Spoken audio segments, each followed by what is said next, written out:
ની અંદર જોઈએ તો રૂપિયા 540 માં વસ્તુ વેચવાથી 10% ખોટ જાય છે.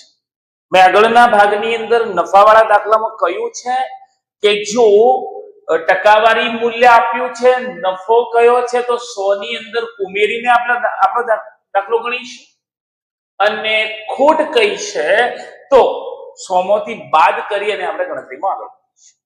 જોઈએ, વસ્તુ 540 માં વેચી છે, 10% ખોટ ગઈ તો મૂળ કિંમત, ધારો કે કિંમત 100 રૂપિયા ઓછા 10 રૂપિયા ખોટ, પરિણામે 90 રૂપિયા જે વેચાણ કિંમત મળી છે.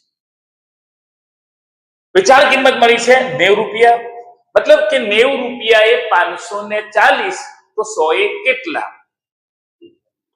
90 રૂપિયા વેચાણ કિંમત એ મૂળ કિંમત 540 માટે 100 રૂપિયા વેચાણ કિંમતે મૂળ કિંમત કેટલી? બીજા અને ત્રીજા પદને ગુણાકારમાં લઈશું. 540 ગુણ્યા 100 અને પ્રથમને ભાગ્યામાં 0, 9 6 54 થશે, 600 રૂપિયા. મીન્સ કે એ વસ્તુ 600 રૂપિયાનું છે.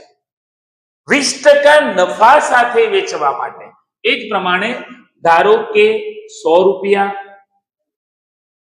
નફો 20% લેવો છે તો 20 રૂપિયા, પરિણામે 120 રૂપિયા વેચાણ કિંમત થશે. વેચાણ કિંમત થશે 120 રૂપિયા, તો 600 એ કેટલા? 100 એ વેચાણ કિંમત, 100 રૂપિયાએ વેચાણ કિંમત 120 રૂપિયા માટે 120 રૂપિયા આપણા 600 રૂપિયાએ વેચાણ કિંમત કેટલી? 600 ગુણ્યા 120 ભાગ્યા 100, 12 6 72 720 રૂપિયા. તો ઝડપથી એ દાખલાનું પુનરાવર્તન પણ લઈ લઈએ કે 540 માં વસ્તુ વેચી તો 10% ખોટ, 100 રૂપિયા કિંમત ધારી છે, 10 રૂપિયા બાદ કર્યા ખોટના, મતલબ કે વેચી છે 90 રૂપિયા વેચાણ કિંમત, તો એની મૂળ કિંમત આપણને મળે છે 540. એ પ્રમાણે 100 એ કેટલા? તો એ વસ્તુ 600 રૂપિયાની હશે. 90 રૂપિયા વેચી છે તો કિંમત 540, તો 100 એ આપણને કિંમત મળી 600 રૂપિયા. 20% નફો જોઈએ છે તો 100 રૂપિયા ધારી આપણે એમાં 20 રૂપિયા ઉમેરીશું તો 100 એ 120, તો 600 એ કેટલા? 600 એ 720 રૂપિયા એ વસ્તુ વેચવામાં આવે તો 20% નફો થાય. ત્યાર પછી નેક્સ્ટ બહુ સરસ એક ઉદાહરણ આપણે લીધું છે. કોઈ વસ્તુની ખરીદ કિંમત તેની વેચાણ કિંમતના 2/3 જેટલી છે, કોઈ જ મૂલ્ય નહીં, માત્ર પ્રમાણ આપેલું છે, તો એ પ્રમાણમાં નફા ખોટ ની ટકાવારી શોધવાની છે. તો ધારો કે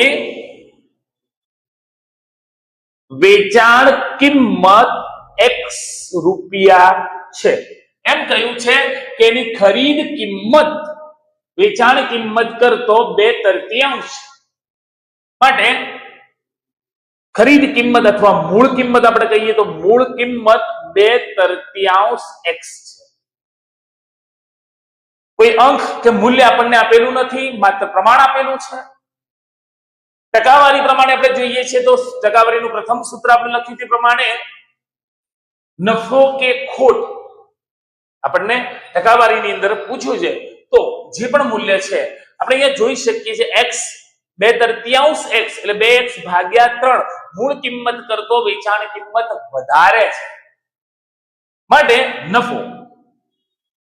નફાની ટકાવારી અહીં આપણે કોઈ બાદબાકી લીધી નથી, ઉપર જ કરી લઈએ. નફો કેવી રીતે મળશે?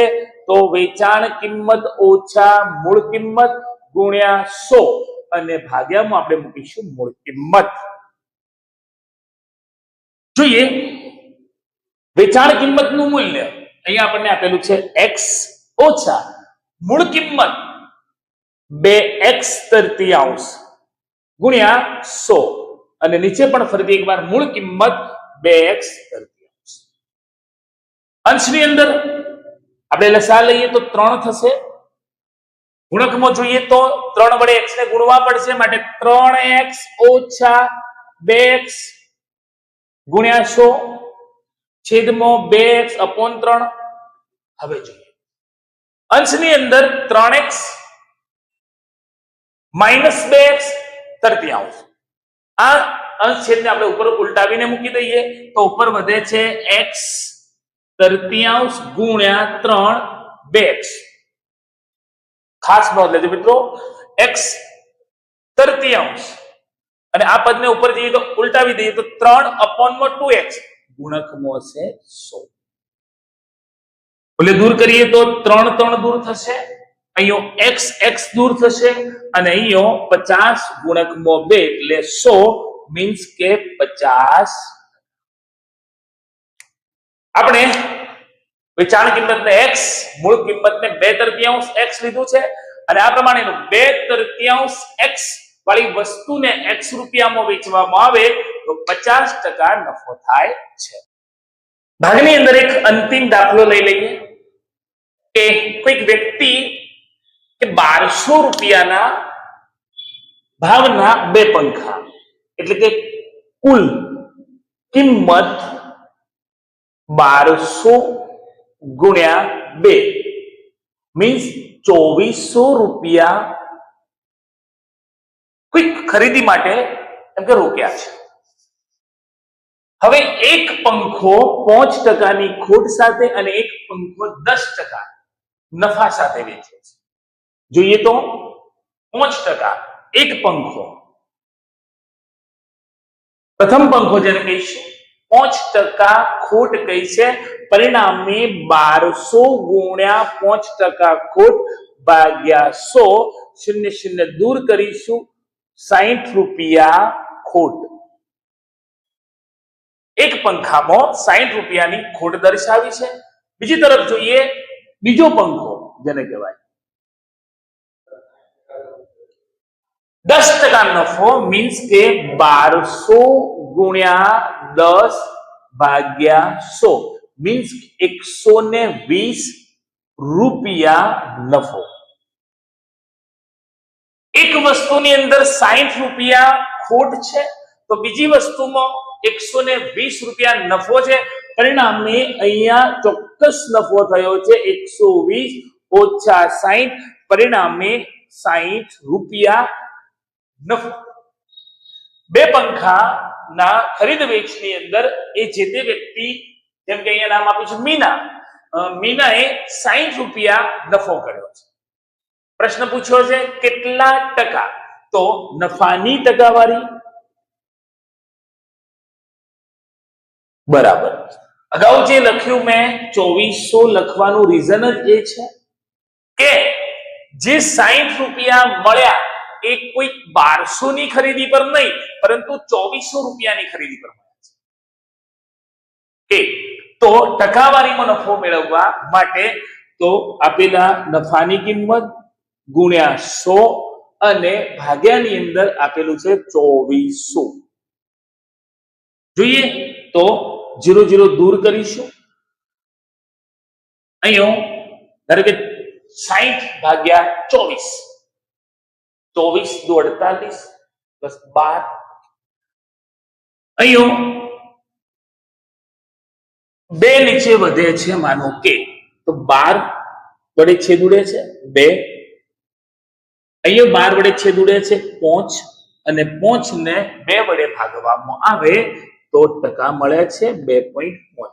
12 ગુણ્યા 2 24, 12 ગુણ્યા 5 60, 5 દુતિયાંશ, પરિણામે 2.5%. મિત્રો આ પ્રમાણે અહીંયા ત્રીજા ભાગને આપણે પૂર્ણ કરીએ છીએ. પણ ચેનલ નિહાળી રહેલા તમામ જે પણ પરીક્ષાર્થી મિત્રો છે, જો આપના કોઈ સૂચન છે કે ચેનલ પર મેથ્સ કે રીઝનિંગ ના કોઈ ચેપ્ટર અપલોડ થવા જોઈએ તો આપના સૂચનો આવકાર્ય છે. કમેન્ટ બોક્સની અંદર તમે ચોક્કસ એ ચેપ્ટરના નામ વિશેની જાણો.